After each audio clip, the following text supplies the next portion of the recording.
A billionaire CEO stares at his quiet maid and says the unthinkable. "You'll birth me sons every year with that body." The room falls silent. Her eyes fill with tears. But what happens next shocks everyone. He's a man haunted by loss. She's a shy, innocent maid working just to keep her sick mother alive. But that one sentence sparks a storm neither of them saw coming. A scandal that spreads across headlines. A child who hasn't spoken in years, suddenly whispering words no one thought he could. And a secret that could destroy what little hope they've found. He meant it as a cruel mistake. But fate had other plans. Now the world is watching. She's being called a liar, a homewrecker, a miracle, sometimes all at once, and he's about to risk his empire to protect her name. And his soul. When love rises from the ashes of shame, can forgiveness really heal two broken hearts? Or will the truth tear them apart forever? Tell me in the comments where you're watching from right now, and if this story speaks to you, make sure you hit subscribe so you don't miss the next one. The pre-dawn air held a chill as Mariah Jenkins hurried down the quiet Queen Street toward the subway station. Street lamps cast lonely pools of light on the empty sidewalk as she pulled her worn cardigan closer. Her sensible shoes made soft clicks against the concrete, marking time with her prayers. The same morning ritual she'd followed for the past 3 months since starting at Donovan Enterprises. The subway car rocked gently as it carried her from her modest neighborhood toward Manhattan's gleaming towers. Mariah used the time to review her mental checklist for the day's cleaning duties in the penthouse. She'd learned quickly that Mr. Donovan appreciated thorough attention to detail, though she rarely saw him during her workday. Hours later, as evening settled over the city and rain began to fall, Mariah found herself alone in the penthouse's grand living room. The space always felt heavy with sadness, especially near the beautiful baby grand piano that sat untouched in the corner. Photographs of a striking woman with kind eyes, the late Mrs. Donovan, watched from silver frames on nearby tables. Mariah moved toward the piano, drawn as always to its quiet dignity. Her cleaning cloth glided over the polished surface as she hummed softly. Amazing Grace, her mother's favorite hymn. The gentle melody filled the empty room, bringing a touch of warmth to its careful perfection. She didn't hear the elevator doors open, didn't notice the heavy footsteps approaching until a harsh intake of breath made her spin around.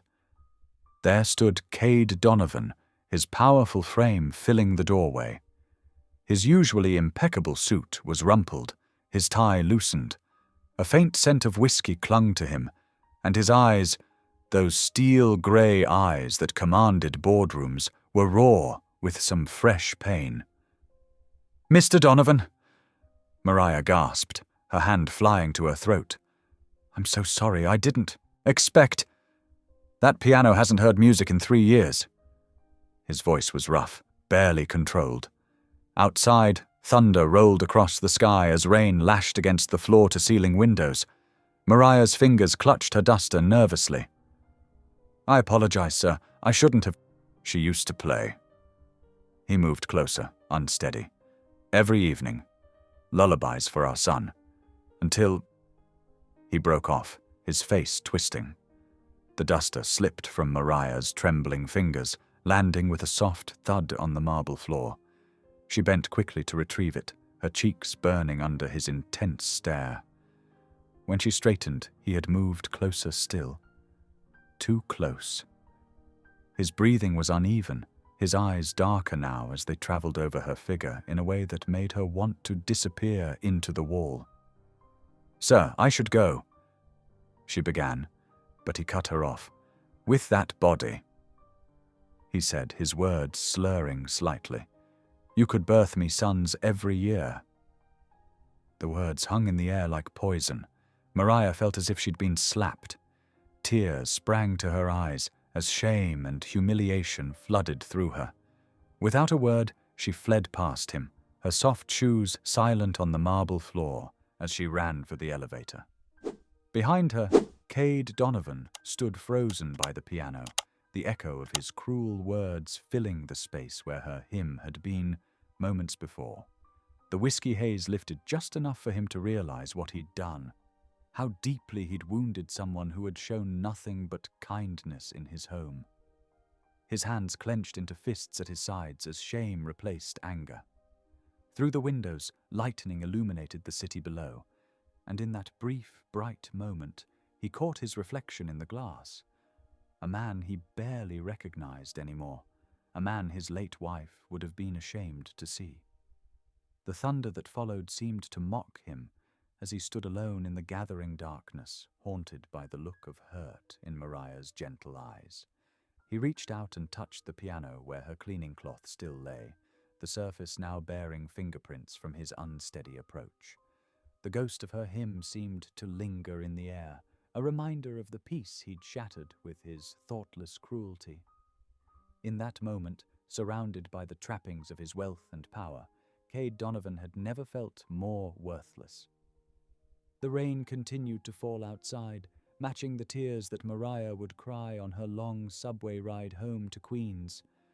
While in his penthouse, Cade Donovan faced the bitter truth of what grief and alcohol had made of him, and the innocent woman who had paid the price for his pain tonight. Morning sunlight streamed through the floor-to-ceiling windows of the Donovan penthouse, painting golden rectangles across the marble floors. Mariah Jenkins stood in the service elevator, her hand hovering over the button for the top floor. Her fingers trembled slightly as she remembered last night's horrible encounter. She'd barely slept, tossing and turning in her tiny Queen's apartment while replaying Mr. Donovan's cruel words over and over. The memory still made her cheeks burn with shame, but her mother's face floated before her eyes, worn and tired, but still smiling despite the pain that kept her confined to bed most days. The medication costs were crushing, and this job paid better than any other cleaning position she'd found. "Lord, give me strength," she whispered, then pressed the button.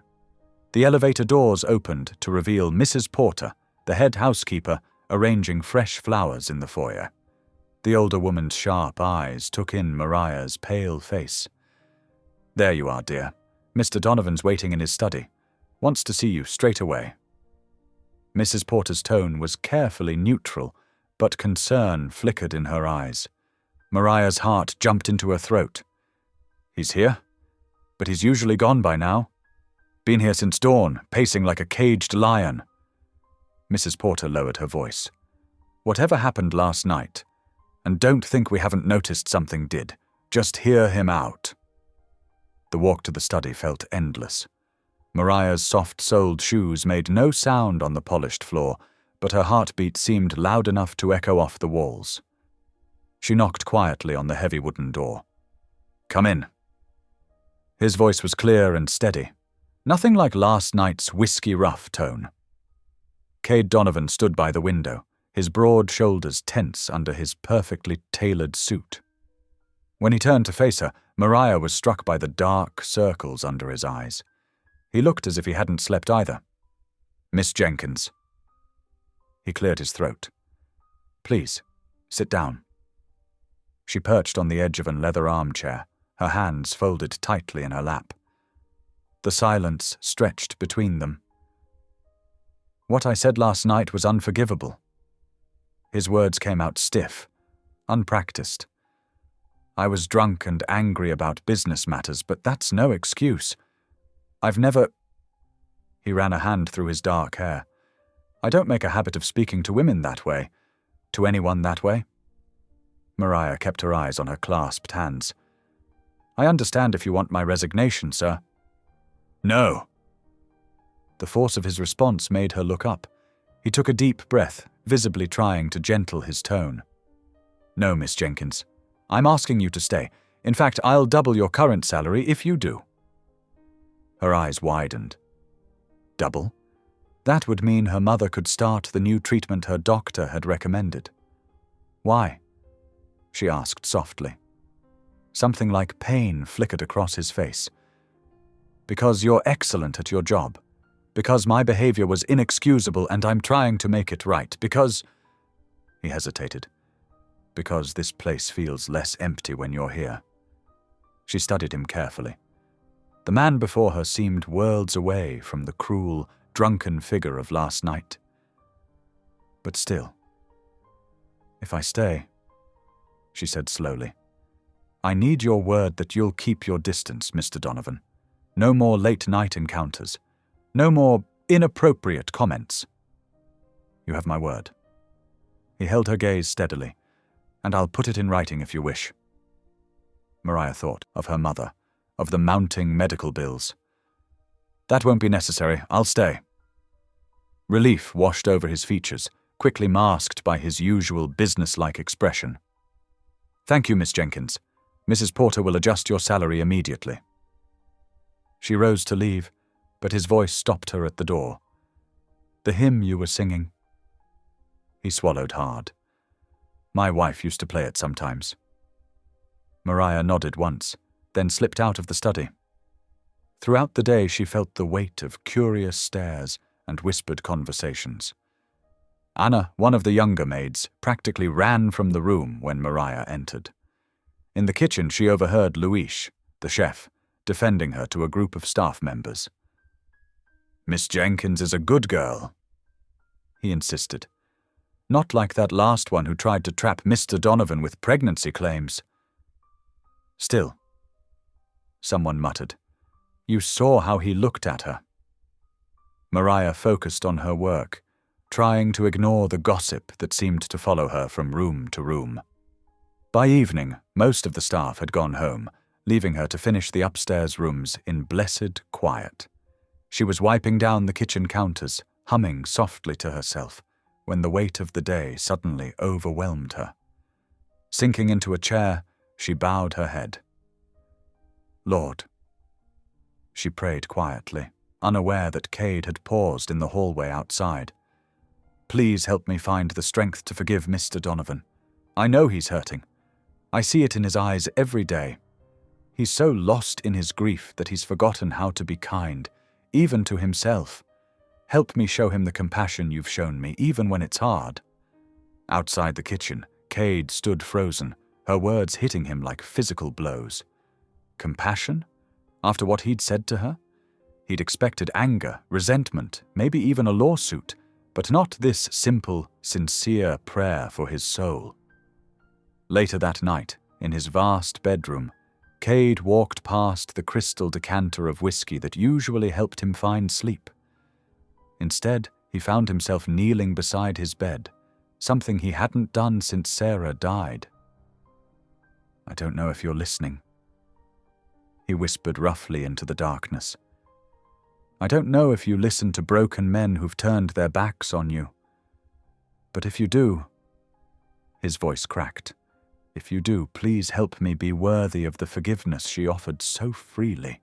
Help me find my way back to the man Sarah loved, the man who knew how to be gentle. Help me."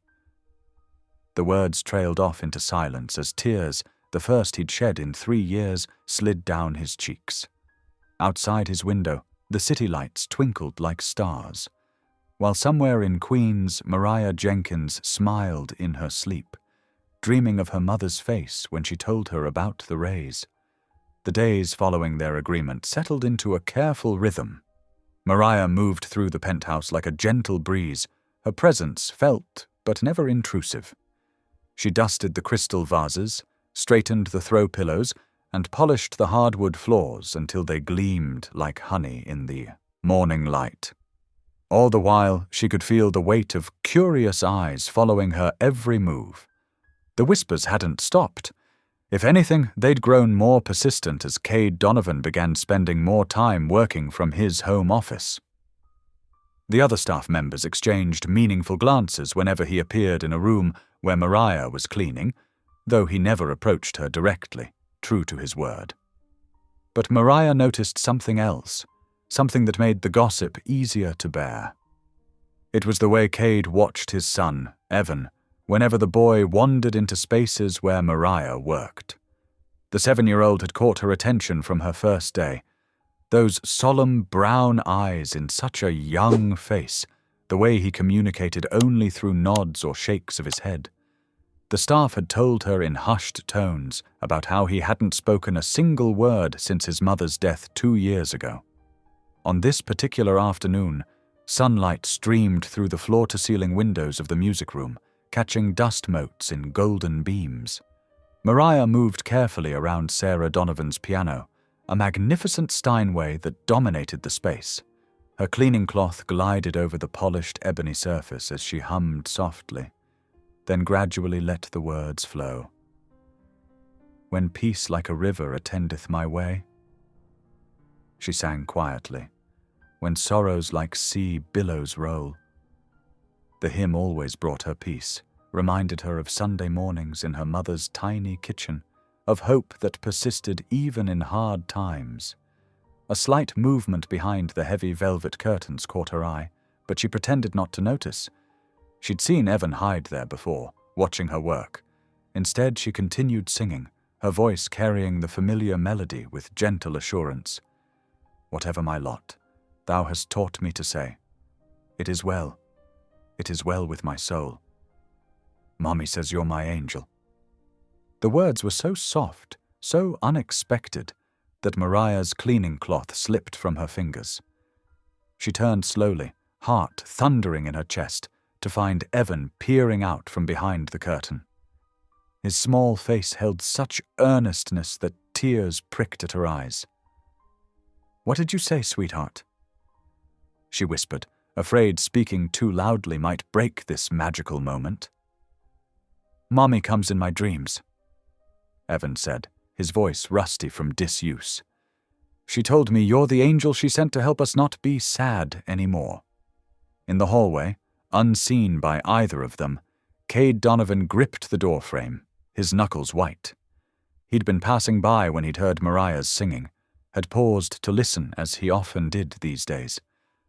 But now, hearing his son's voice for the first time in 2 years, he felt as though the floor had dropped away beneath his feet.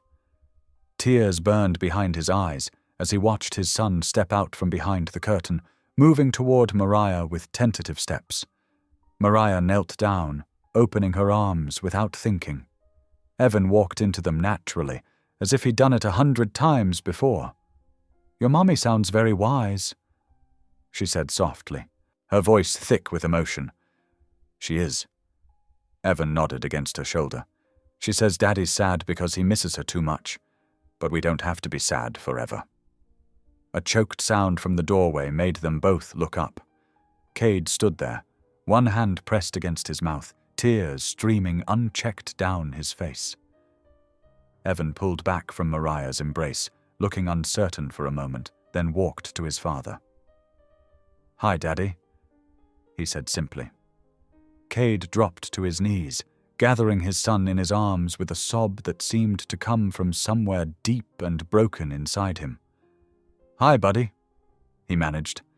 "I've missed your voice so much." Mariah quietly picked up her cleaning supplies, trying to give them privacy, but Cade's voice stopped her. "Please," he said hoarsely. "Stay." That evening, after Evan had been tucked into bed, having chatted quietly about his favorite books and the drawings he'd been making, Cade found Mariah in the kitchen. She was preparing to leave for the day, her bag already slung over her shoulder. "I don't know how to thank you," he said, his voice still rough with emotion. Mariah shook her head, adjusting her bag strap. "I didn't do anything, Mr. Donovan. Maybe he just needed to hear hope again. Sometimes we all do." Cade studied her face in the soft kitchen light, seeing the same gentle wisdom that had somehow reached through his son's silence. "You've brought hope back into this house," he said quietly. "I'd forgotten what that felt like." The next morning, when Mariah arrived at work, Mrs. Porter, the housekeeper, informed her that her salary had been raised again. "Mr. Donovan's orders," the older woman said with a knowing smile, "and he'd like you to join him and Master Evan for breakfast from now on." And so another change entered their careful routine.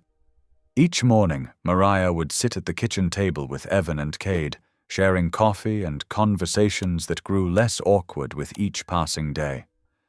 Evan would tell them about his dreams, about the mother who visited him there with messages of love and comfort. Sometimes, when the morning light caught Cade's face just right, Mariah could see shadows of the man he must have been before grief hardened him. The father who laughed at his son's jokes, the husband who had loved so deeply that losing that love had nearly destroyed him. They were small steps, these shared breakfasts and quiet conversations, but Mariah recognized them for what they were, the first tender shoots of healing breaking through frozen ground, reaching towards the light. And if sometimes she caught Cade watching her with an expression she couldn't quite read, she told herself it was just gratitude. Nothing more. After all, she was just the maid who sang hymns while she cleaned, just the woman who happened to be there when hope found its way back into the Donovan home. The warm autumn days mellowed into early December, bringing with them a gentle transformation within the Donovan penthouse. Where silence had once ruled, Evan's voice now filled the rooms with questions, stories, and even the occasional burst of laughter. Each morning, Mariah would find him waiting by the piano, clutching his sketchbook and colored pencils. "Can we draw Mommy today?" he'd ask, his eyes bright with purpose. Mariah would settle beside him, her cleaning duties momentarily forgotten as she helped him capture his memories on paper. "Tell me about this picture," she'd say, watching as his small hands moved across the page with determination. Today he was drawing a woman with long brown hair pushing a swing. "This was at the park," Evan explained, carefully coloring the sky blue. "Mommy loved the swings. She said they made her feel like she could touch the clouds." He paused, adding little birds in the background. "Do you think she can touch them for real now?" Mariah's heart squeezed. "I bet she can, sweetheart. And I bet she's watching you draw right now, so proud of how well you're doing." From his office doorway, Cade observed these interactions, feeling something warm and unfamiliar bloom in his chest. The mansion was changing. The heavy drapes that had been drawn for so long now stayed open, letting sunlight stream across the hardwood floors. The piano, once a shrine to grief, rang with simple melodies as Mariah taught Evan basic scales. Even the staff noticed the difference. Mrs. Porter commented on how Master Donovan was drinking less, working reasonable hours, and actually joining them for meals. Luis, the chef, remarked that the kitchen hadn't seen so much use since before the tragedy. Where takeout containers had once dominated, now there were family dinners with Evan chattering about his day. One evening, as Cade worked late in his study, he heard Mariah reading to Evan in the library. Her voice carried down the hall, bringing the story to life with different character voices that made his son giggle. He found himself setting aside his papers, drawn to the sound like a moth to flame. "But I can't do it," said the little engine. Mariah read dramatically. "I'm not strong enough." "Yes, you can," Evan called out, completely caught up in the tale. Cade leaned against the doorframe, watching them. Mariah sat in the old leather armchair, Evan curled against her side, both so absorbed in the story they didn't notice him. The scene struck him with such longing it nearly took his breath away. This was what his home had been missing, not just noise, but life. When the charity dinner for the Children's Hope Orphanage came up on his calendar, Cade surprised everyone by asking Mariah to help coordinate it. She had mentioned her volunteer work there, and her experience with children would be invaluable for the auction portion of the evening. The night of the event transformed the hotel ballroom into a winter wonderland. Mariah moved efficiently between tables, her simple black dress a stark contrast to the designer gowns around her. She helped arrange the children's artwork for auction, each piece carefully displayed with the artist's story. Cade found himself watching her more than the proceedings. She had a way of making everyone feel at ease, from the nervous children presenting their art to the wealthy donors writing checks. Even his board members, initially skeptical of having the Maid involved, were won over by her genuine passion for the cause. "And now," Mariah announced, her voice clear and confident, "I'd like to introduce you to Sophie, one of our talented young artists." She guided a small girl with braids to the microphone, keeping a gentle hand on her shoulder as the child explained how art therapy had helped her after losing her parents. The audience was captivated. Donations poured in. By the end of the night, they had raised more than double their goal. Cade couldn't help but smile as Mariah hugged each child goodbye, promising to visit them soon at the orphanage. "You were amazing tonight," he told her as they gathered their coats. Without thinking, he placed his hand on the small of her back, guiding her through the crowd. "I've never seen the board so impressed." "The children did all the work." She demurred, but her cheeks flushed at the praise. "I just helped them share their stories." Neither of them noticed the photographer lurking behind a potted plant, or the rapid click of his camera capturing their intimate moment. The next morning exploded with headlines. Mariah's phone buzzed incessantly with notifications as tabloid after tabloid ran the story. CEO Donovan sleeping with his maid. The photos showed them leaving the hotel together, his hand on her back, both smiling. The articles were cruel, painting her as a gold digger and him as a man taking advantage of his household staff. When Mariah arrived at work, the other employees wouldn't meet her eyes. Anna, who had once been friendly, now whispered behind her hand to the security guard. Even Mrs. Porter's usual warm greeting was replaced with a cool nod. "Did you see what they're saying?" Louise asked quietly when she entered the kitchen. "There are reporters camped outside the building. They're calling you his... He couldn't finish the sentence. Mariah's hands shook as she prepared Evan's breakfast. She could hear the whispers, feel the stares. When she brought the food to the dining room, Evan ran to hug her as usual, but Mrs. Porter quickly pulled him away.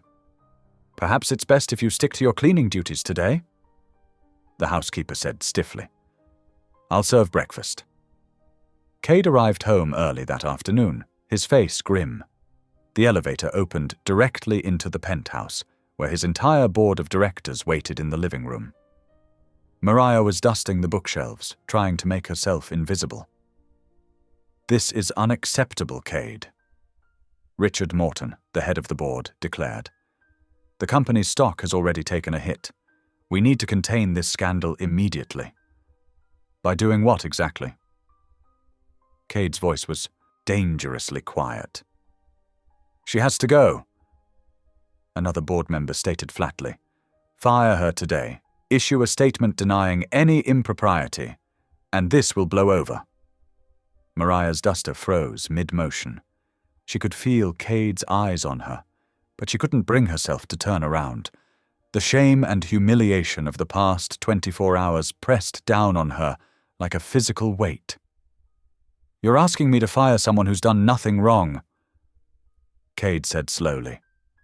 "Someone who's helped my son find his voice again, who's brought life back to this house, who's done more good for our company's image in one charity dinner than all our PR firms combined. We're asking you to protect this company's reputation." Morton countered. "Unless, of course, there's truth to these rumors." The silence that followed was deafening. Mariah finally turned, meeting Cade's conflicted gaze across the room. She saw the struggle there, the war between his heart and his obligations.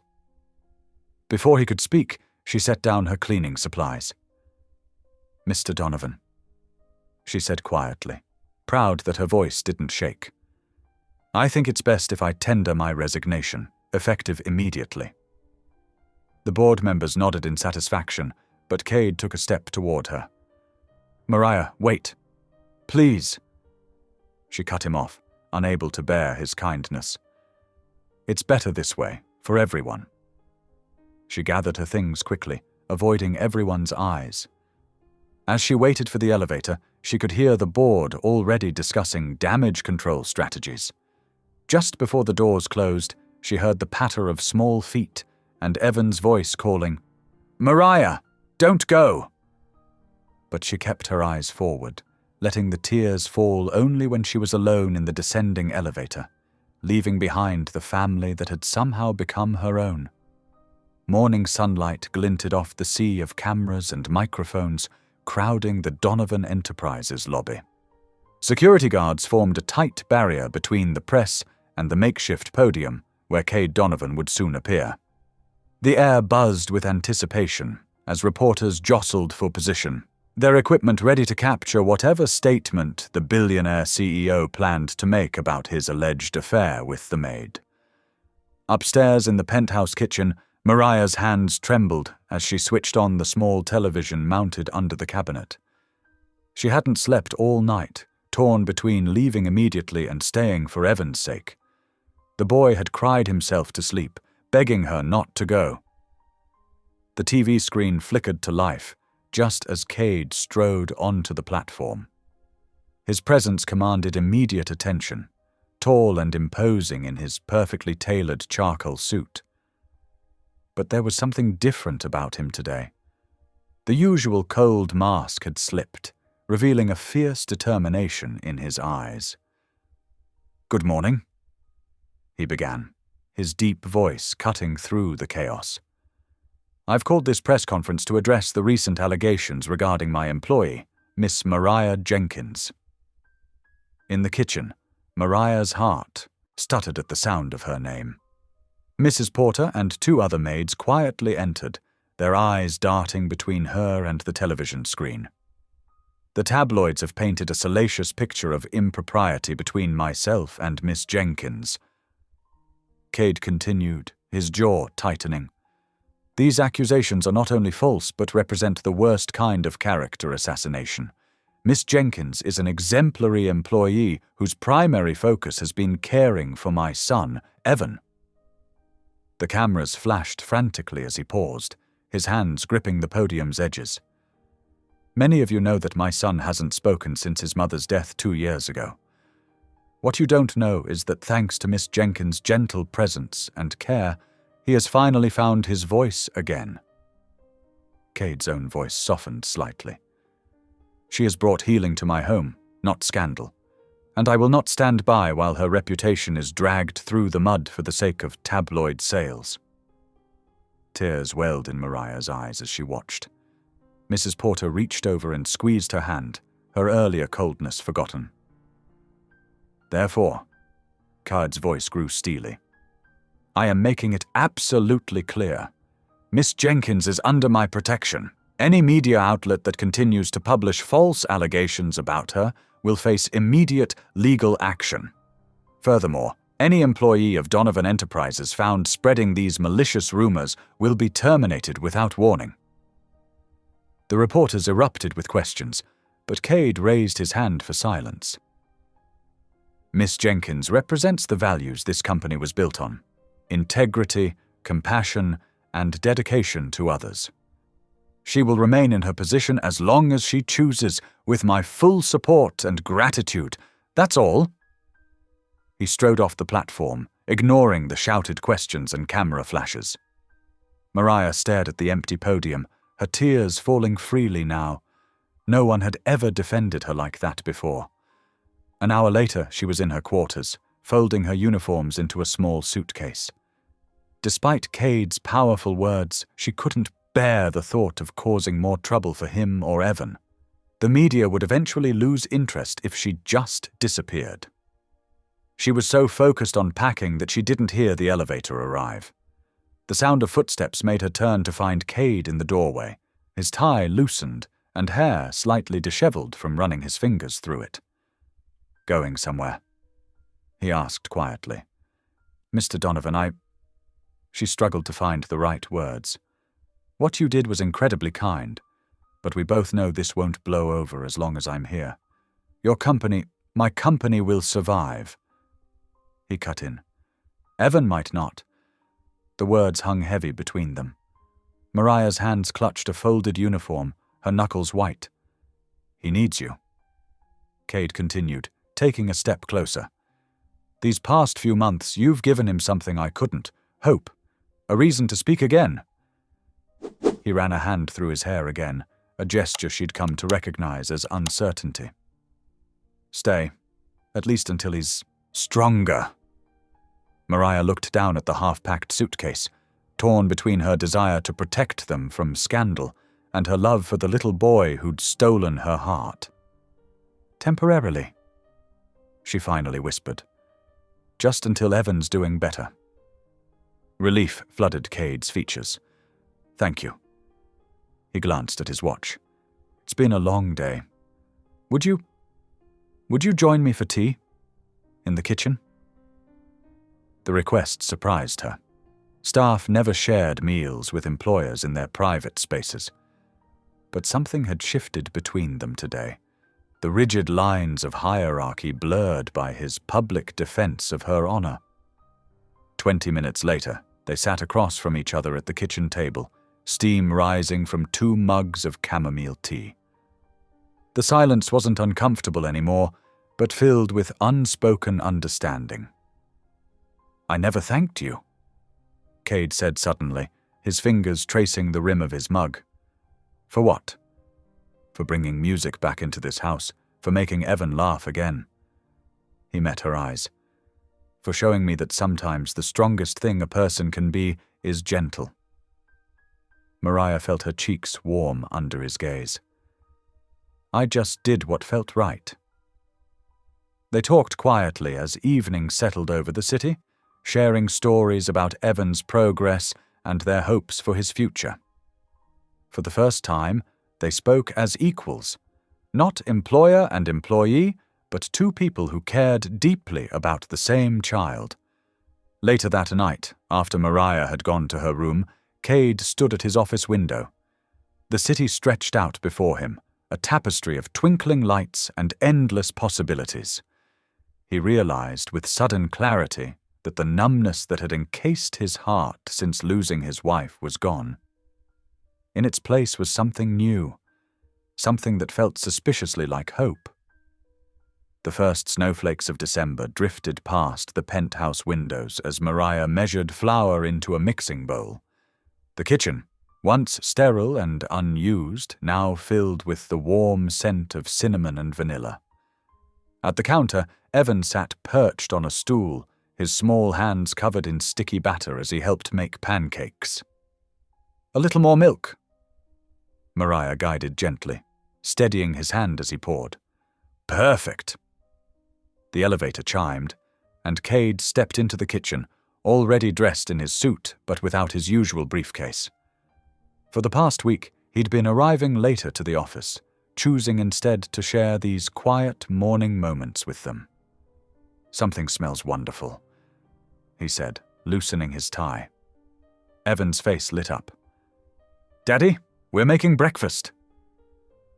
The joy in those simple words still caught Cade off guard. After 2 years of silence, his son's voice felt like a miracle every time he heard it. He watched as Mariah helped Evan flip a pancake, her patience never wavering when some batter splattered onto the counter. Would you like to try, Mr. Donovan? Mariah asked, holding out the spatula. I haven't cooked anything since college, he admitted, but took it anyway. Under her guidance, he managed to create a slightly lopsided but golden brown pancake that made Evan giggle. They sat together at the kitchen table, sunlight streaming through the windows.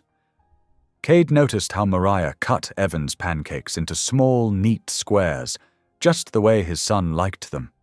She remembered these little details about people, their preferences, their comfort, and tended to them with natural grace. Throughout the week, Cade found himself looking for reasons to be home more often. He delegated meetings, rearranged his schedule, and started leaving the office earlier. The board members raised their eyebrows, but he didn't care. Something was changing in the mansion's atmosphere, and he didn't want to miss it. In the evenings, they gathered in Evan's room for bedtime stories. Mariah's voice brought characters to life, while Evan snuggled between them, pointing at pictures and asking questions. Cade discovered he loved these moments most, when his son's imagination sparked and the weight of his own grief lifted slightly.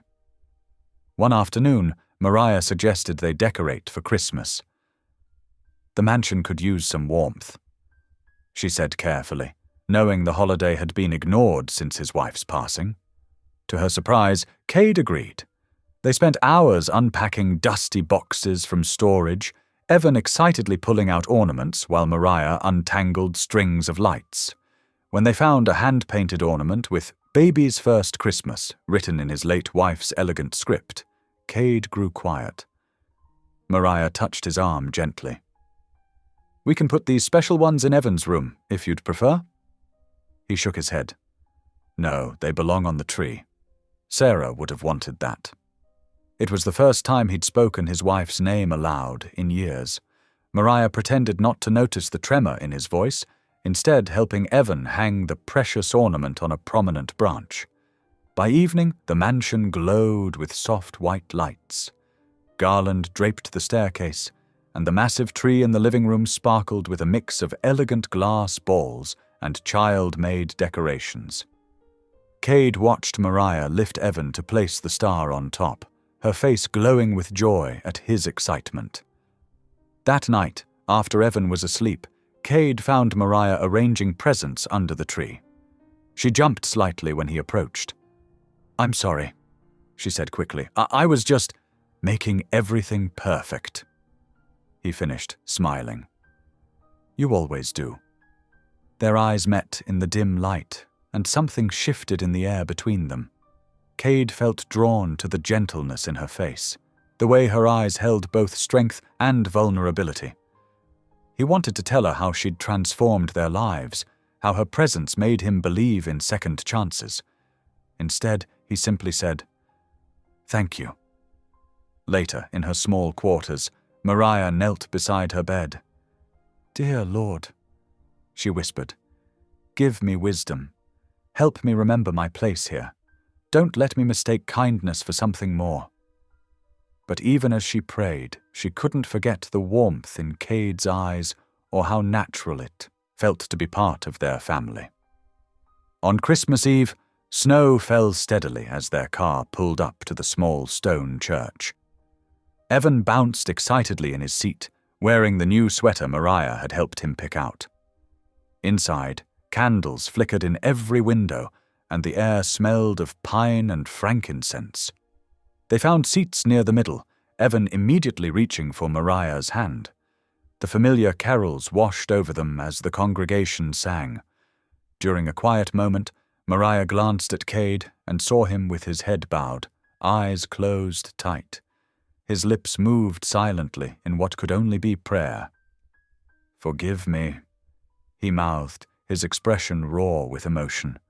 "Help me be worthy of this second chance." The service ended with "Silent Night," the sanctuary lit only by candlelight. As they stood together, Evan between them, Cade felt a peace he hadn't known in years. That night, exhausted but content, he drifted off to sleep in his chair by the fire. In his dreams, Sarah came to him. She wore the white dress from their wedding day, her smile as bright as he remembered. "You've been so lost," she said softly, touching his cheek. "But look what love has brought back into our home." "I miss you," he whispered. "I know. But don't let guilt keep you from joy, my love. This is your second chance. Don't waste it." He woke with tears on his cheeks, the dream still vivid in his mind. From somewhere in the mansion, he heard Evan's laughter mixing with Mariah's voice as they prepared for bed. The sound filled his heart with both gratitude and possibility. The week after Christmas brought a gentle shift to the Donovan mansion. Holiday decorations still sparkled throughout the rooms, but there was something more, a warmth that went beyond twinkling lights and garland. It lived in the sound of Evan's laughter echoing down hallways that had been silent for too long, in the quiet conversations over morning coffee, and in the way Cade's shoulders seemed less burdened with each passing day. One crisp morning, Cade found Mariah in the kitchen, helping Evan with his breakfast. "I'd like to discuss something with you," he said, his voice carrying a hint of nervousness she'd never heard before. "When you have a moment?" Later that morning, in his home office, Cade spread several documents across his desk. "I've been thinking about starting a new charitable foundation," he explained, watching Mariah's face carefully. "Something to help single mothers who are struggling. Would you consider helping me organize it?" Mariah's eyes widened. "Me? But I don't have any experience with—" "You have exactly the experience I need," Cade interrupted gently. "You understand their struggles firsthand, having helped your own mother, and I've seen how you run the household, how you organize everything so efficiently. Plus," he added with a small smile, "you have more compassion in your little finger than most of my board members combined." Touched by his faith in her, Mariah agreed. They began meeting regularly in his office, reviewing proposals and discussing ideas. Cade found himself looking forward to these sessions, where their conversations would often drift beyond business into deeper waters. "My father left when I was 8, Mariah shared one afternoon, sorting through applications. "Mom worked 3 jobs sometimes, just to keep food on the table, but she never lost her faith. Every night, no matter how tired she was, she'd pray with me." Cade watched her hands move purposefully through the papers. "That must have been hard." "It was, but it taught me something valuable. That strength isn't about never falling down. It's about getting back up, believing tomorrow might be better." Her words struck a chord in Cade's heart. He thought about how he'd handled his own grief, not by getting back up, but by building walls so high he couldn't even see tomorrow anymore. One evening, as they worked late reviewing documents, thunder rumbled outside. The lights flickered once, twice, then plunged the office into darkness. Mariah let out a small gasp of surprise. "Stay put," Cade said, his voice steady in the darkness. "I know where some candles are." He returned moments later with several thick pillar candles, setting them carefully around the room. Their warm light cast dancing shadows on the walls, creating an intimate atmosphere that made both of them slightly nervous. "Maybe we should call it a night," Mariah suggested softly. "Just a few more applications," Cade replied, though his focus had little to do with the papers before him. In the candlelight, he couldn't help noticing how the soft glow transformed Mariah's face, highlighting the gentle curve of her cheek, the warmth in her eyes. They worked in silence for a while, until Mariah noticed Cade staring at a photo on his desk, his wedding photo, barely visible in the dim light. "Do you want to talk about her?" she asked quietly. Cade was silent for so long, Mariah thought he wouldn't answer. Then, his voice rough with emotion, he spoke. "I haven't prayed since Sarah died. Not really. I'd get down on my knees sometimes, but all I felt was anger. How could a loving God take her away? Take Evan's mother?" He ran a hand through his hair. "I used to believe so strongly. Now, I don't know how to find my way back." Mariah's heart ached for him. "Sometimes the darkest rooms show us the smallest lights," she said softly. "Maybe faith isn't about having all the answers. Maybe it's about trusting there's still light, even when we can't see it." Their eyes met across the desk, and suddenly the air felt charged with something more than just conversation. Cade found himself leaning forward, drawn by the compassion in her eyes, the gentle wisdom of her words. Mariah remained still, her heart thundering in her chest as he moved closer. For one breathless moment, their faces were inches apart. Cade could smell the light floral scent of her perfume, could see the flutter of her eyelashes in the candlelight. But just before their lips met, reality crashed over him like a cold wave. He jerked back, shame flooding his features. "I'm sorry," he said roughly, standing so quickly his chair scraped against the floor. I shouldn't have. It's okay, Mariah whispered, though her trembling hands betrayed her composure. We should probably call it a night. She gathered her things quickly, trying to ignore how her fingers shook. At the door, she paused. Good night, Mr. Donovan. The formal use of his name felt like a wall being rebuilt between them, and Cade wanted to stop her, to explain, to say something, anything, to make this right. But he remained silent, watching her disappear into the darkened hallway. The next morning, they both acted as if nothing had happened. Mariah served breakfast with her usual quiet efficiency, and Cade buried himself in his newspaper. But there was a new tension in the air, an awareness that couldn't be ignored. Their easy companionship had been replaced by something more complicated, more dangerous. As Mariah went about her duties, she caught herself touching her lips, remembering how close they'd come to crossing a line she'd promised herself she'd never cross. And in his office, Cade stared at the candles still sitting on his desk, wondering how something as simple as candlelight could have almost changed everything. The late afternoon sun streamed through the penthouse windows as Mariah helped 7-year-old Evan with his bow tie. The tiny black tuxedo made him look like a miniature version of his father, right down to the carefully combed hair and polished shoes. Hold still, sweetheart, Mariah said softly, adjusting the fabric. There we go, perfect. Evan beamed at her, his eyes bright with excitement. Do I look like Daddy? Every bit as handsome, she assured him, smoothing down his lapels.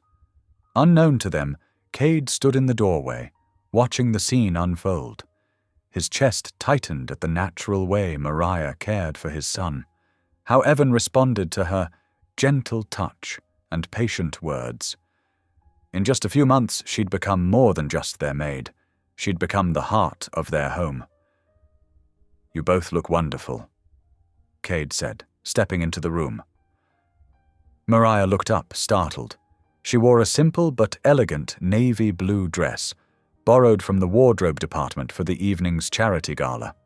Her hair was swept up in a classic updo, revealing the graceful curve of her neck.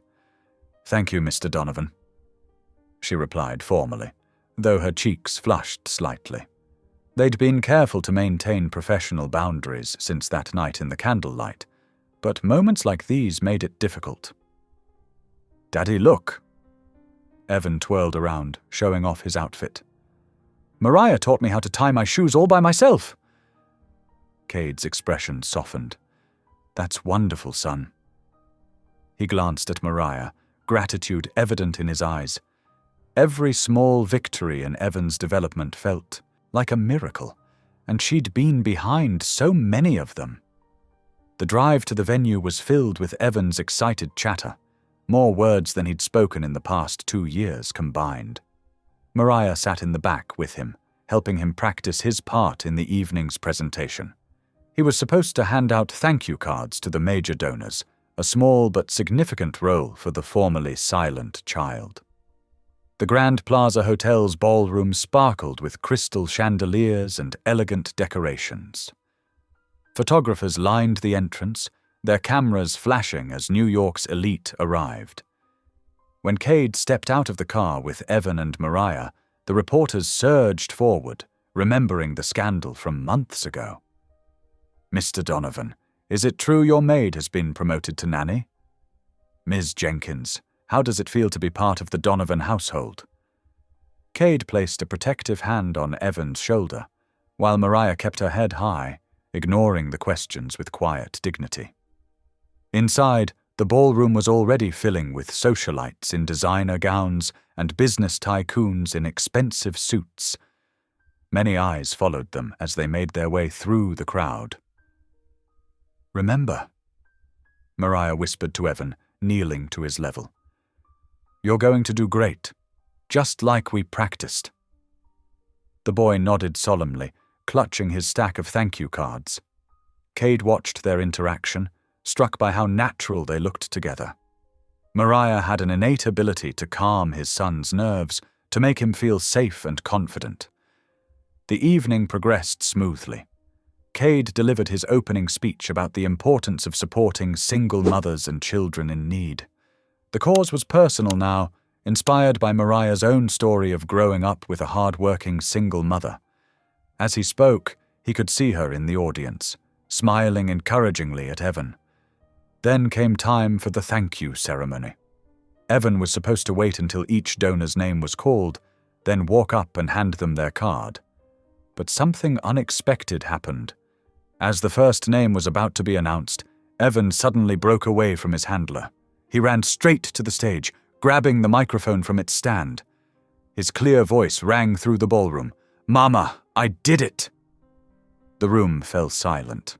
Hundreds of eyes turned to Mariah, who stood frozen in place, her hand covering her mouth. Cameras flashed rapidly, capturing the moment. On stage, Cade's expression was a mixture of shock, awe, and raw emotion. Evan continued, his words tumbling out excitedly. "I learned all my cards, just like you helped me practice. I'm not scared anymore." Tears streamed down Mariah's face as she nodded encouragingly at him. The audience, moving past their initial surprise, broke into warm applause. Several people were wiping their eyes, touched by the pure emotion of the moment. Cade stepped forward and lifted his son into his arms, his own eyes glistening. The photographers went wild, capturing image after image of the tender scene. In that moment, the cold, calculating CEO was simply a father, his face full of love and gratitude. The rest of the evening passed in a blur. Social media exploded with videos of the moment. Donovan's angel trending within hours. News outlets picked up the story, running headlines like "The Maid Who Healed a Billionaire's Son" and "A Modern Mary Poppins, the Miracle at Donovan Enterprises." Messages began pouring in from around the world. Parents of children with selective mutism shared their own stories, calling Mariah an inspiration. Religious groups praised her faith and gentle spirit. Even cynical tabloids couldn't find fault with the genuine emotion captured in the photos. Later that night, after Evan had fallen asleep still wearing his bow tie, Cade found Mariah in the kitchen. She was reading messages on her phone, looking overwhelmed by the attention. "I'm sorry," she said quickly. "I never meant for this to happen. All those cameras, the headlines. Don't apologize." Cade interrupted softly. "What you've done for Evan, I can never repay you." He watched her in the dim kitchen light, his heart full of emotions he couldn't express. She'd brought light back into their lives, helped his son find his voice, and somehow managed to retain her humility through it all. The urge to pull her close, to confess how deeply she'd affected him, was almost overwhelming. But he held back, remembering the media circus outside. She deserved better than to be dragged further into his complicated world, to have her reputation questioned by gossip columnists and board members. His feelings, growing stronger each day, would have to remain unspoken. "You should get some rest," he said instead. "It's been a long night." Mariah nodded, gathering her things. At the kitchen door she paused. "Mr. Donovan?" "Yes. Thank you for letting me be part of this, part of their lives." Her voice was soft, full of genuine gratitude. Cade watched her leave, his heart heavy with unspoken words. In the silence of the kitchen, he realized he was falling in love with her, not just for what she'd done for Evan, but for who she was. Kind, strong, and unafraid to show genuine emotion in a world that often scorned it. But love, he reminded himself, sometimes meant protecting someone from the complications of your own life. So he stayed in the kitchen, letting her go, even as his heart urged him to follow. The morning sun painted golden streaks across the penthouse windows, but the warmth couldn't reach the chill that had settled in the living room. Lydia Marlowe stood like a statue of perfection, her designer dress hugging curves that hadn't changed since she'd left Cade's life years ago. Her presence was like a storm cloud, darkening the peaceful sanctuary the home had become. "Darling, we need to talk." Lydia's voice dripped honey and venom. She'd breezed past security with the confidence of someone who once belonged here. Privately. Cade's jaw tightened as he glanced toward the kitchen where Mariah was helping Evan with breakfast. "My office," he said curtly, leading the way. The moment the heavy door closed behind them, Lydia's perfectly painted smile faltered. "I'm pregnant, Cade, and before you say anything, yes, it's yours." The words hit him like a physical blow. He gripped the edge of his desk, knuckles white. "That's impossible. Remember that night? 6 years ago, right before—" She paused dramatically. "Before Sarah died. The charity ball at the plaza. You were upset about your fight with her and I was there to comfort you." Cade's mind raced back to that night. The memories were hazy with whiskey and grief, but he remembered arguing with Sarah about working too much, about missing doctor's appointments. He'd stormed out, ended up at the ball, and Lydia had been there, but nothing had happened. Had it? "You're lying," he said, but uncertainty crept into his voice. "Am I?" Lydia's hand rested on her stomach. "I've kept this secret for weeks now, trying to find the right time. But seeing you with that, Maid, I couldn't stay quiet anymore. You need to do the right thing, Cade." Unknown to either of them, Mariah stood frozen in the hallway, a stack of fresh towels in her arms. She'd come to deliver them to the master bathroom, but Lydia's words pierced through the door like arrows. "If there was anything between us that night, why wait 6 years to tell me?" Cade's voice was strained. "Because I knew you weren't ready then. After Sarah, you were broken. But now, with this common girl playing house with my man, I won't stand for it." Mariah's hands trembled. The towels fell silently to the carpet as she backed away, her heart crumbling inside her chest. "She's not common." Cade's defense was immediate, but weak against the weight of Lydia's accusation. "And there's nothing between us." "No." Lydia laughed softly. "Then why does your son call her Mama? Why do the papers call her your angel? Face it, Cade, you're letting this nobody steal what should be mine. Our child deserves better." Guilt and confusion warred on Cade's face. That night 6 years ago was a blur of pain and alcohol. Could he have? The possibility alone was enough to silence him. Through the rest of the day, tension hung heavy in the penthouse. Mariah moved through her duties like a ghost, avoiding Cade's eyes. When Evan asked her to read his bedtime story, her voice cracked on words about happy endings. After tucking him in, she returned to her room and pulled out her suitcase. Tears fell silently as she folded each piece of clothing, remembering moments attached to them. The sweater she'd worn when Evan first spoke, the dress from the charity gala. A knock at her door made her quickly wipe her eyes. "Come in," she called, trying to steady her voice. Cade entered, looking tired and troubled. His eyes fell on the open suitcase. "You're packing?" "Just for a few days," she lied, forcing a smile. "My mother. She needs me for a bit." "Mariah." He stepped closer, then stopped, as if invisible walls had sprung up between them. "About today. About Lydia. It's not my place to judge." She interrupted softly. "Family matters are private." "You are family," he said, but the words hung hollow in the air, shadowed by Lydia's claims. "No." Mariah shook her head, closing her suitcase with finality. "I'm the help. I always have been. I just forgot my place for a while." She moved past him toward the door, her heart breaking with each step. Behind her, Cade's whisper was so faint she almost missed it.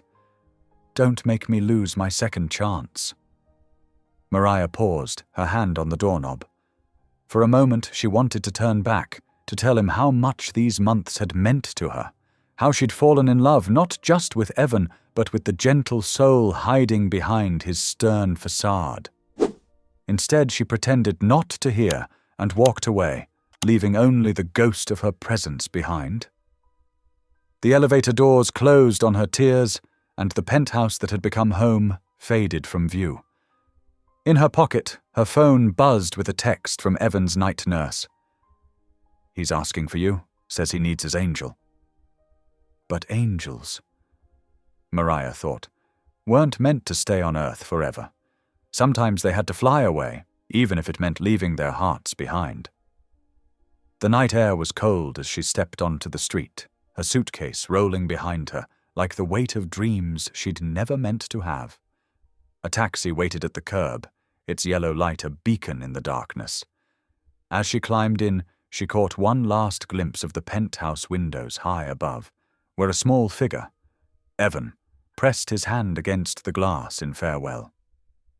"Where to?" the driver asked. Maria gave her mother's address in Queens, then turned away from the building that had housed so much joy and pain.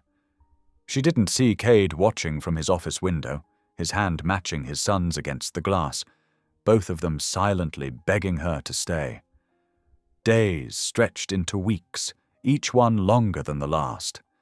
The Donovan penthouse, once filled with warmth and laughter, had fallen back into its old shadows. Dust gathered on the piano keys where Maria used to sing hymns. The morning sun no longer brought the smell of fresh coffee and gentle humming from the kitchen. Cade threw himself into work with desperate intensity.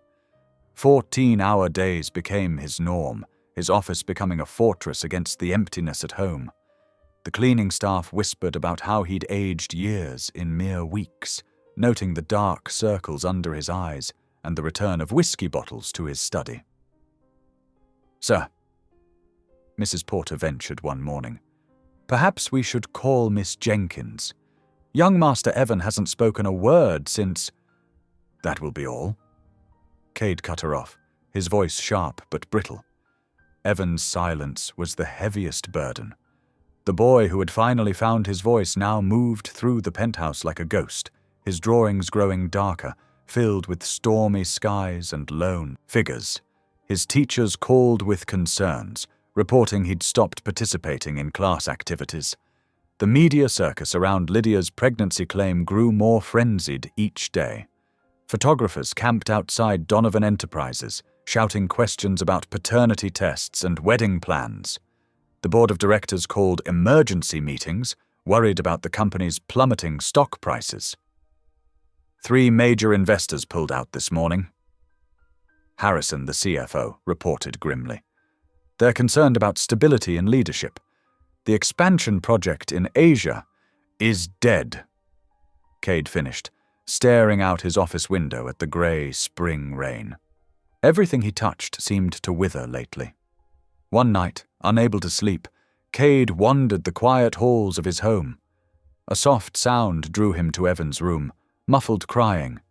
He found his son curled up in bed, clutching Mariah's old hymn book to his chest. The sight broke something in Cade's carefully constructed walls. "I miss her too, buddy," he whispered, sitting on the edge of the bed. Evan looked up with tear-stained cheeks. "Why did Mama leave us?" The question, so simple, so devastating, brought Cade to his knees beside the bed. "Because," his voice cracked, "because I was too proud to fight for her, too scared to admit I needed her." For the first time since Sarah's death, Cade felt the full weight of his loneliness crush him. Right there, on his son's bedroom floor, he did something he hadn't done in years. He prayed. "God," he whispered through tears, his forehead pressed against the carpet. "I thought I wanted sons, more children to fill this empty house. But you sent me salvation through her. You sent me hope, and I was too blind to see it." Across town, in a small clinic in Queens, Maria moved through her days with mechanical precision. The work was good. helping mothers and children who couldn't afford better care. She should have felt fulfilled. The clinic director praised her gentle touch with frightened children, her ability to calm anxious mothers. But every lullaby she sang to soothe a crying baby reminded her of Evan's little voice calling her Mama. Every child's drawing pinned to the clinic walls made her think of his artistic soul. At night, she'd catch herself reaching for her phone to check if Mrs. Porter had sent an update about his bedtime routine. "You've got a gift with children," Dr. Chen, her supervisor, commented one afternoon as Mariah calmed a colicky infant. "But there's such sadness in your eyes when you hold them." Mariah tried to smile. "I'm content here," she said, but the words rang hollow even to her own ears. Spring arrived, painting the city in fresh colors, but neither Cade nor Mariah could appreciate its beauty. They moved through their separate lives like actors in different plays, each carrying the weight of what might have been. In the penthouse, Cade found himself standing at the piano each evening, running his fingers over the keys Mariah once cleaned so carefully. He'd catch himself listening for her footsteps, expecting to turn and find her there with her gentle smile and quiet strength. At the clinic, Mariah worked late into the evenings, avoiding her empty apartment where memories waited to ambush her. She'd open her Bible to find pressed flowers from the penthouse garden, or catch the scent of Evan's favorite cookies on her clothes. One particularly difficult day, after treating a boy Evan's age who'd also lost his mother, Mariah retreated to the clinic's supply closet and allowed herself to cry. She pulled out her phone and looked at the last photo she had of them. Evan showing her his latest drawing, Cade watching them both with unguarded tenderness in his eyes. "I miss you," she whispered to the image. "I miss you both so much it hurts." Meanwhile, Cade sat in his study, holding the same hymn book Evan had been clutching. Its pages fell open to "It Is Well With My Soul," the hymn she'd been singing when Evan first spoke. The margin held a note in her neat handwriting. "Sometimes God's greatest gifts come disguised as our greatest challenges." He traced the words with his finger, remembering how she'd transformed their lives with her quiet faith and unwavering compassion. The penthouse felt colder without her presence, as if she'd taken all the warmth with her when she left. Even the house staff seemed to move more slowly, their usual chatter replaced by heavy sighs. Mrs. Porter would sometimes stand in the kitchen doorway, watching the space where Mariah used to prepare Evan's breakfast, shaking her head at the silence that had reclaimed their home. The days continued their relentless march forward, but for Cade and Mariah, time seemed stuck in that moment of separation. That elevator door closing, that whispered plea unacknowledged. Both convinced themselves they were doing what was best for the other, while their hearts knew better. They were two parts of a broken whole, separated by pride, fear, and circumstances, each believing they'd lost what was meant to save them. Spring bloomed outside their windows, but winter remained in their hearts, waiting for something or someone to thaw the frost of separation. The afternoon light filtered through the windows of Cade's office, casting long shadows across his desk.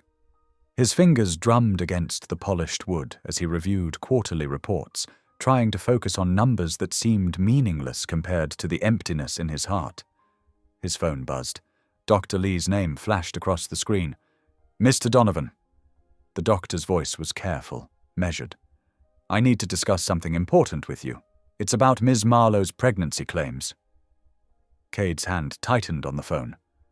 "Go on." "As her attending physician, I've been troubled by certain inconsistencies. After reviewing her medical records, I can state with absolute certainty that Ms. Marlowe is not pregnant. Moreover, given the timing she claimed, it would have been impossible for you to be the father." The words hung in the air like thunder before lightning. Cade felt a strange mixture of relief and anger wash over him. "She used your name, sir, for attention," The press coverage, the social media storm, it was all calculated. Cade stood up, looking out over the city. Thank you, Dr. Lee, for your honesty. I apologize for not coming forward sooner. Medical ethics required careful consideration. After ending the call, Cade's fury built like a gathering storm. He'd let Lydia's lies drive away the one person who'd brought light back into his life. Within minutes, his assistant had located Lydia at a charity luncheon downtown. The restaurant buzzed with Manhattan's elite when Cade strode in. Lydia sat at a central table, holding court in a designer dress, her laugh carrying across the room. She froze when she saw him. "Cade! I didn't expect—" "It's over, Lydia." His voice cut through the ambient chatter. Dr. Lee confirmed everything. There is no baby. There never was. The room fell silent. Phones appeared, recording the confrontation. Lydia's face paled. "You don't understand." "I understand perfectly. You saw the media attention around Mariah and decided to reclaim the spotlight. You used my grief, my guilt, my son's trauma, all for attention." "Please," she whispered, "not here." "Why not here? You wanted an audience. Now you have one." He turned to address the watching crowd. "Ladies and gentlemen, I apologize for interrupting your lunch. I just wanted to set the record straight. Ms. Marlowe is not carrying my child. She never was. She lied to all of us." Lydia's mascara ran as tears streaked down her face. "I needed you to see me again." She sobbed. "You forgot about me so easily." "No, Lydia, I grew up. I found something real." He placed his napkin on the table. "I hope you find peace somewhere." Walking out into the afternoon sun, Cade felt lighter than he had in months. His phone buzzed constantly with news alerts about the scene, but for the first time in his career, he didn't care about his reputation. Rain clouds gathered as he drove back to the office. He needed one thing: Mariah's address from the old payroll records. The HR department scrambled to help, and within an hour, he had it. A small apartment in Queens. Thunder rolled across the sky as Cade's driver navigated through increasingly heavy traffic. The windshield wipers fought against the downpour, while Cade's heart raced with each mile closer to her. Meanwhile, across the city, Mariah moved through the quiet halls of the small clinic. It was well past closing time, but a teenage girl had arrived in active labor, terrified and alone. Her parents had thrown her out when they discovered her pregnancy, and the baby's father was long gone. "I'm scared," the girl whispered between contractions. Mariah held her hand. "I know, sweetheart, but you're not alone anymore." Hours passed as Mariah coached her through the delivery.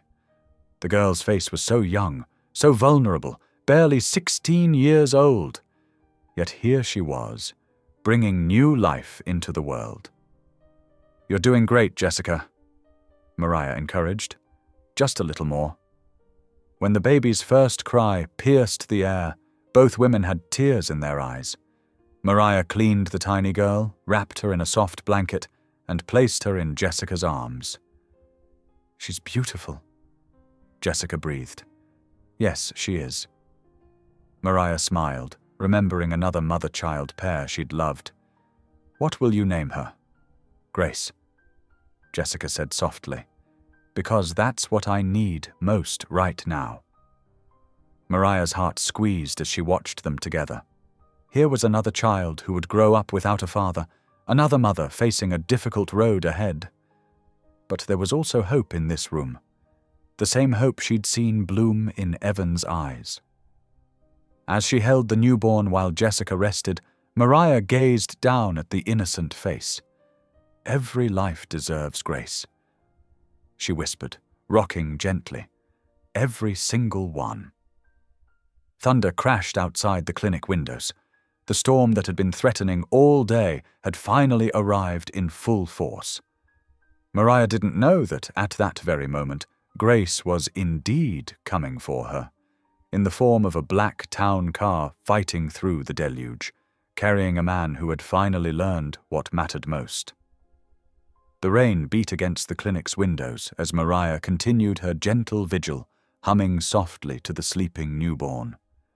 Outside, lightning illuminated the wet streets where Cade's car inched closer through the storm, each flash of light guiding him toward the woman who had taught him how to live again.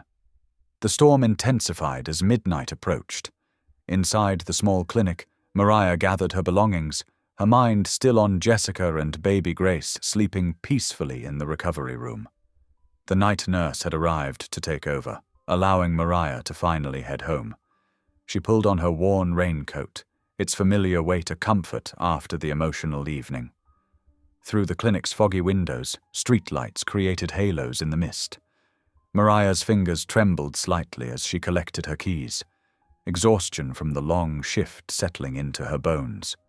The day's events had left her physically drained but spiritually full. There was something profound about witnessing new life enter the world, about being present for those first precious moments. She thought of another child, Evan, and how his first words had changed everything. The memory made her heart ache. 3 months had passed since she'd left the Donovan penthouse, but time hadn't dulled the pain of separation. She missed Evan's shy smile, his tentative hugs, the way he would hide behind curtains just to watch her clean the piano. The old brass keys jingled as she locked the clinic's front door. The rain had softened to a gentle drizzle, and the late-night air carried the clean scent of wet pavement. Mariah pulled her coat tighter, preparing for the walk to the subway station. That's when she saw it. A black town car, elegant and out of place in this humble neighborhood, idling beneath a flickering streetlight. Her heart stopped. She knew that car. The back door opened, and Cade Donovan stepped out into the rain. His usually impeccable suit was soaked through, his hair plastered to his forehead. He looked nothing like the polished CEO who commanded boardrooms. Instead, he appeared vulnerable, almost desperate. "Mariah," he called softly, his voice barely carrying over the patter of raindrops. She stood frozen on the clinic steps, her keys still clutched in her hand.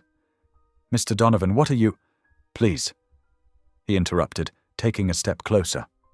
"Just Cade. I've been searching for you all night." The streetlight above them sputtered, casting shadows across his face. In the distance, thunder rolled through the clouds like a warning, or perhaps a blessing. "I saw the news," Mariah said quietly. "About Lydia." "It wasn't about her." Cade moved closer, rain dripping from his chin. "It was never about her. You need to know something. You didn't just heal my boy." His voice cracked with emotion. "You healed me." Mariah tried to speak, but tears welled up unexpectedly, choking her words. The truth of his statement hit her hard. She had watched him change over those months, had seen the ice around his heart slowly melt. What happened next took her breath away. Cade Donovan, billionaire CEO, dropped to his knees in the wet street. Mud soaked through his expensive trousers, but he didn't seem to notice or care. His eyes, usually so guarded, were open and raw with emotion.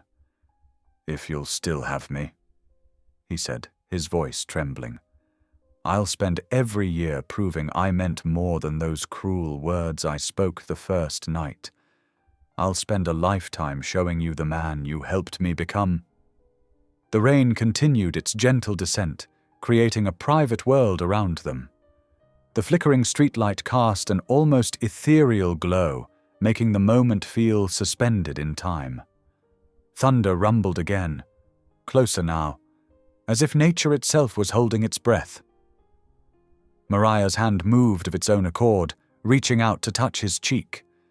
His skin was cold from the rain, but she felt the warmth beneath. This was the real Cade, not the bitter man who had lashed out months ago, not the grieving widower lost in whiskey and regret, but the father who had learned to love again. "I never wanted to birth you sons, Cade," she said softly, her thumb brushing away a raindrop, or perhaps a tear, from his cheek. "I wanted to help you be a father again, the father Evan deserves, the man I knew you could be." He rose then, pulling her into his arms with a gentleness that belied his strength. They clung to each other as the rain washed over them, cleansing away months of hurt and misunderstanding. His arms felt like home, not the false security of wealth or status, but the true safety of being known and accepted. The shame that had haunted them both, his cruel words that first night, her fear of causing scandal, their mutual struggle with unexpected feelings, seemed to dissolve in the cleansing rain. In its place grew something stronger: forgiveness, understanding, and the possibility of love built on healing rather than hurt. They stood there, wrapped in each other's arms, as the storm began to fade. The flickering streetlight steadied, casting a warm glow over them like a spotlight on a stage where a new story was beginning. In the distance, the lights of the clinic, where new life had just entered the world, continued to shine, a beacon of hope in the night. The rain softened to a misty caress, blessing them with its gentle touch. Neither spoke for a long moment, both understanding that sometimes the deepest truths need no words. They had found each other again, not in the glittering heights of a penthouse, but here on a humble street where healing happened every day. In the simple act of holding each other, they acknowledged all that had passed between them, the pain, the growth, the unexpected journey that had led them here. The night enveloped them in its tender embrace, witnessing the moment when two hearts, once broken, found their way to wholeness together. 3 days after their rainy reunion, sunshine filtered through the clinic's windows, casting warm patches on the worn linoleum floor. Mariah moved between the beds, checking on her young patients, humming softly as she worked. The children's ward had become her sanctuary these past months, a place where broken things could heal, where hope grew like flowers through concrete. She was adjusting 7-year-old Tommy's blanket when excited whispers rippled through the ward. Look who's here!" Mariah turned, and her heart skipped. There in the doorway stood Cade Donovan, looking different than she'd ever seen him. Gone was the stern businessman in his tailored suit. Instead, he wore casual clothes, a soft blue sweater and dark jeans. But it was the small figure beside him that made her breath catch. "Mariah!" Evan's voice rang out clear and strong, no trace of the silence that had gripped him for so long. He broke free from his father's hand and ran toward her, his little feet pattering against the floor. She knelt just in time to catch him in her arms. His familiar weight crashed into her, and she held him close, breathing in the scent of his hair. "Oh, my sweet boy," she whispered, her eyes filling with tears. "I missed you so much." Evan's words tumbled out, fast and eager. "Daddy said we had to wait a few days to come see you, but I wanted to come right away, and look, I drew you pictures." He pulled back, fumbling with a folder clutched in his hands. The other children in the ward watched with wide eyes and curious smiles. Some sat up in their beds for a better view, while others whispered excitedly to their mothers. They'd all heard Mariah speak of the little boy who'd found his voice again. Cade stood in the doorway, watching the reunion with eyes that held both joy and something deeper, a certainty, a peace that hadn't been there before. He stepped forward slowly, and the sunlight caught his face, highlighting the smile that had replaced his usual stern expression. "These are beautiful, Evan," Mariah said, looking through the drawings. Each page showed moments from their time together. Breakfast at the mansion, reading stories, decorating the Christmas tree. The last drawing made her pause. It showed 3 figures holding hands, with the words, "My family," written in careful child's letters. She looked up to find Cade standing before her. The air seemed to still, filled with possibility. He reached into his pocket and pulled out something that caught the light. A delicate gold chain with a cross pendant. "This belonged to Claire," he said softly, his voice carrying in the hushed room. "She wore it every day of our marriage. When she died, I locked it away with my grief. But yesterday I opened that box for the first time in years, and I knew. This belongs to the woman who taught me to believe again." Mariah's heart thundered in her chest as Cade slowly knelt before her, there in the children's ward where she'd found her own healing. The cross dangled from his fingers, catching sparks of sunlight. "You didn't just save my son," he continued, his voice thick with emotion. "You saved me. You showed me that faith isn't about perfect people, it's about broken ones finding grace. I'm not offering you wealth or status. I'm offering you my heart, my son, and every day I have left to prove worthy of your love." A collective gasp went through the room. The children who could walk had crept closer, forming a small circle around them.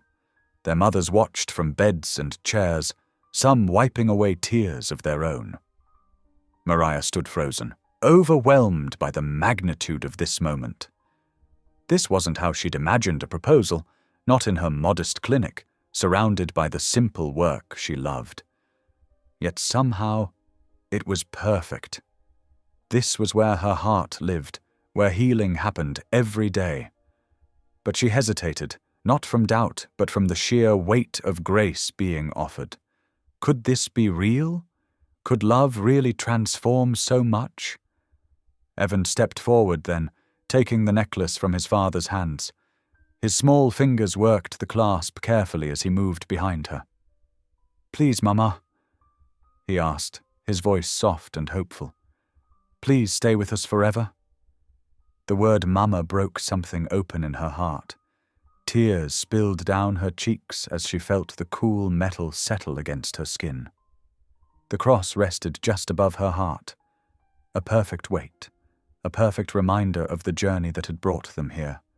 She looked at Cade, still kneeling before her, then at Evan's hopeful face, and finally at the children and mothers around them.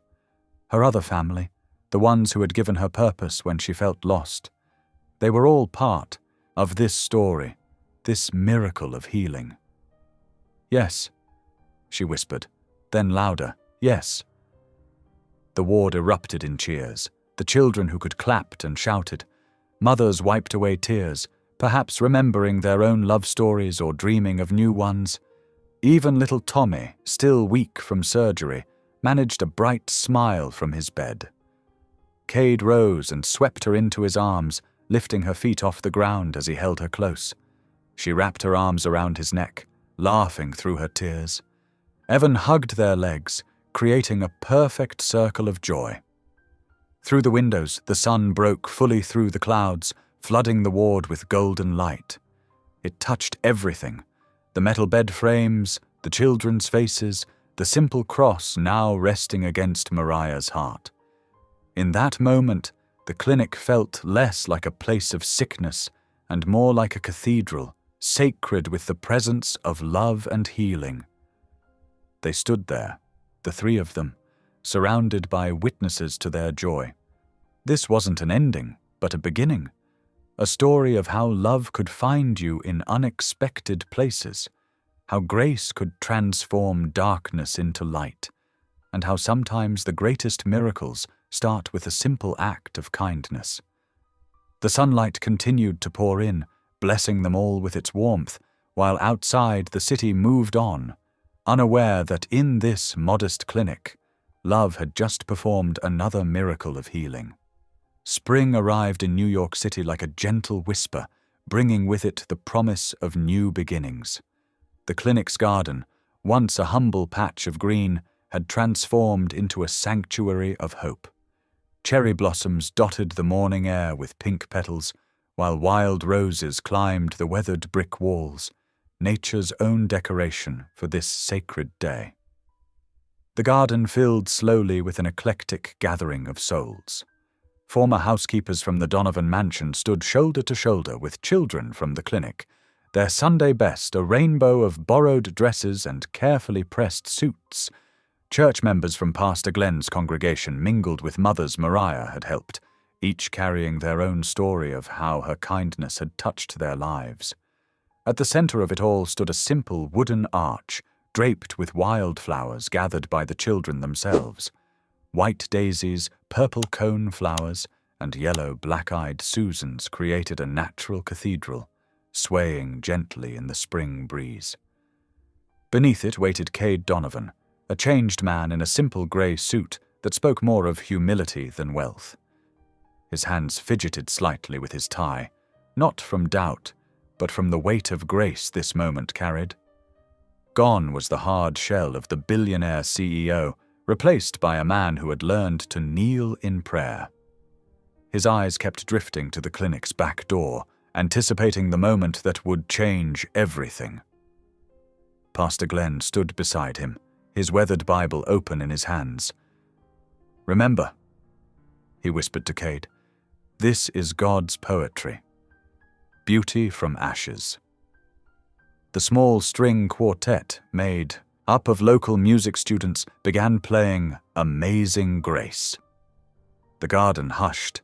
Every head turned as the clinic's door opened, revealing a sight that brought tears to many eyes. There stood Mariah in a modest ivory gown that seemed to glow with inner light. The dress was simple, no beading or elaborate train, but on her it looked like something from heaven. Around her neck gleamed Clare's cross, catching the morning sun. But it was her smile that transformed her, radiating a joy that made her beautiful beyond measure. Beside her, holding her hand with solemn pride, stood Evan. He wore a miniature version of his father's suit, his small shoulders straight with the importance of his role.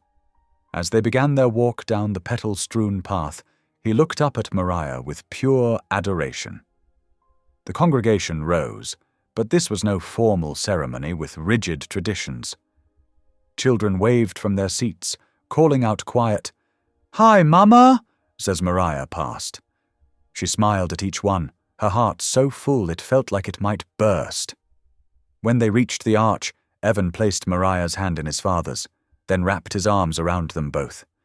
The gesture wasn't planned, but it captured perfectly what this union meant.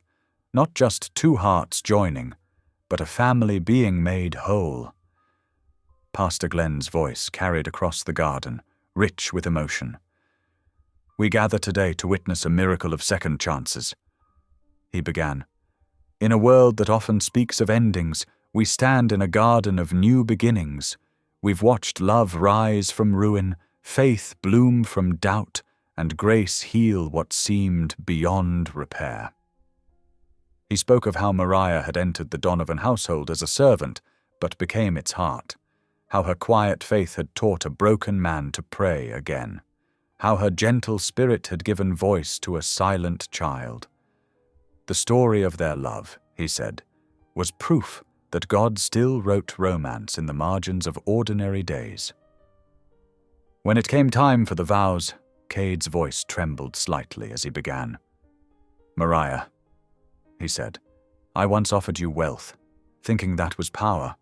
You showed me true riches in a child's smile, in morning prayers, in simple acts of kindness. I promise to honor your faith, to walk beside you in service, and to never forget that my greatest fortune is your love." Mariah's vows came straight from her heart. "Cade," she said clearly, though tears shone in her eyes, "I promise to never stop praying for you, to love Evan as my own, and to remind you every day that grace is stronger than grief. You didn't just give me a family. You showed me that love can build bridges between any two hearts that trust in God's timing." As Pastor Glenn pronounced them husband and wife, the church bells from nearby St. Michael's began to ring, their joyful pealing filling the spring air. Cade drew Mariah close, kissing her with a tenderness that spoke of both passion and reverence. At that moment, the children released 24 white doves into the sky. The birds circled once above the garden before soaring toward the heavens, symbols of hope taking flight. Everyone watched them go, these living prayers ascending into the perfect blue of a spring morning. Somewhere in the city, printing presses were already rolling with tomorrow's papers. The headlines would read, "Billionaire marries the woman who saved his soul." But here in this garden, surrounded by those who had witnessed their journey, titles and wealth meant nothing. This was simply a story of love, proof that even the hardest hearts could learn to beat again when touched by grace. The morning sun blessed them all, turning the garden into holy ground where miracles bloomed like spring flowers and second chances took root in fertile soil. The late summer breeze carried the sound of children's laughter through the renovated Donovan estate grounds. Where cold marble and stern architecture once dominated, warmth now flourished. The mansion's east wing had been transformed into the Hope Haven Center for mothers and children, its halls filled with the very life that had been missing for so many years. Mariah stood at the window of her office, watching as another young mother learned to read while her toddler played safely nearby. The sight never failed to fill her heart with gratitude. 6 months into marriage had brought more blessings than she could count, each day revealing new ways that God could turn pain into purpose. She glanced at the clock, 4:30 in the afternoon. Right on schedule, she heard the familiar sound of bicycle wheels scraping concrete, followed by Evan's determined voice. "I can do it, Dad." Outside, Cade jogged alongside their son, one hand hovering protectively near the bicycle seat. Evan's tongue stuck out slightly in concentration as he pedaled, training wheels recently removed. His helmet was decorated with superhero stickers, a small rebellion against the formal attire he'd once been required to wear. "That's it, buddy," Cade encouraged, his tie loosened and sleeves rolled up. "Keep your eyes forward, just like we practiced." Mariah slipped out to the driveway, her heart swelling at the sight. Gone was the broken man who'd once drowned his sorrows in whiskey. In his place stood a father who'd learned to laugh again, to play again, to love without fear. Evan spotted her and waved excitedly. "Mama, look! I'm doing it!" The distraction wobbled his balance, but Cade steadied him quickly. "Eyes forward, champion," Cade reminded gently. "Show Mama how steady you can be." The sun began its descent, painting the sky in shades of pink and gold. Garden lights started twinkling on automatically, Cade's anniversary gift to Mariah, transforming their backyard into an enchanted evening paradise. The soft white bulbs draped through the trees and along the pergola created a ceiling of stars. As twilight deepened, more families emerged from the center, heading home with hope in their eyes and resources in their hands. Each one stopped to thank Mariah, some hugging her, others simply nodding with tear-filled smiles. She knew their stories now, the single mother fleeing abuse, the widow struggling to feed her children, the teenage mom determined to finish school. Each one precious, each one worthy of love. "Last ride for today," Cade called to Evan, who had mastered a wobbly but independent circle of the driveway. "Time to clean up for dinner." While Evan carefully parked his bike, Cade walked over to Mariah.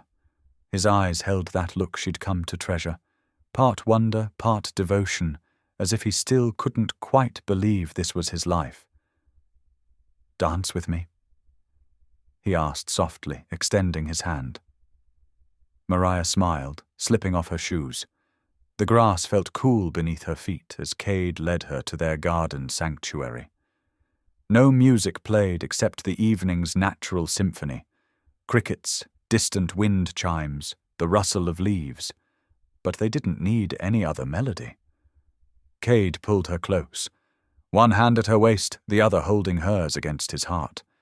They swayed gently, bare feet moving in perfect sync. His cologne mixed with the scent of summer flowers, creating a fragrance that meant home to her now. "Remember our first dance?" he murmured near her ear. "At the wedding?" "How could I forget? Evan insisted on joining us halfway through." They both laughed at the memory. Their wedding had been perfectly imperfect, full of unrehearsed moments that spoke more truly of family than any planned pageantry could have. From the porch, soft candlelight illuminated their favorite scripture verse, framed in simple wood. He makes all things new. Revelation 21:5. The words had become their family motto, a testimony to God's faithfulness in their journey from broken to blessed. "Mommy, Daddy!" Evan's voice rang out across the garden. "Wait for me." He ran toward them, paper clutched in his hand, dark hair tousled from his helmet. Without missing a beat, Cade scooped him up with one arm, keeping Mariah close with the other. They continued their dance as a trio, Evan giggling as they turned. "I made something," he announced proudly, holding up his latest masterpiece. The drawing showed 3 figures standing under a shining cross. Mommy with her curly hair, Daddy tall and strong, and Evan in the middle, holding both their hands. Hearts floated around them, and at the top, in careful 7-year-old printing, he'd written, "My family." "This," Cade said, his voice thick with emotion, "this is what forever looks like."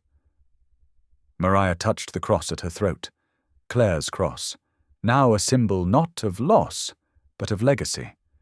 How beautifully God had woven their stories together, bringing healing to them all. They stayed in the garden until stars appeared above the twinkle lights, dancing slowly, holding each other close. Evan eventually dozed against Cade's shoulder, his drawing still clutched tight. The night air filled with a peace that went beyond understanding. The quiet joy of promises fulfilled, of love reborn from brokenness, of faith rekindled from ashes. The Hope Haven Center stood as testament to their journey, its windows glowing warmly in the darkness. Inside, new stories of redemption were already being written. Outside, under heaven's canopy, the Donovans celebrated their own miracle, a family made whole by grace, a love stronger than any wealth could buy, and a future bright with possibilities they'd once thought lost forever. When Mariah finally looked up at her husband, she saw tears shining in his eyes. No words were needed. They both knew this was more than happiness. This was holy ground. And as night settled fully over their sanctuary, the twinkle lights seemed to whisper what they'd learned, that sometimes the greatest miracles come disguised as ordinary moments, that love can heal the deepest wounds, and that God specializes in writing the most beautiful stories from the most broken beginnings. Thank you for being here. If something in this story stayed with you, I'd love to see you again. Subscribe, and tomorrow I'll bring you another story crafted with heart.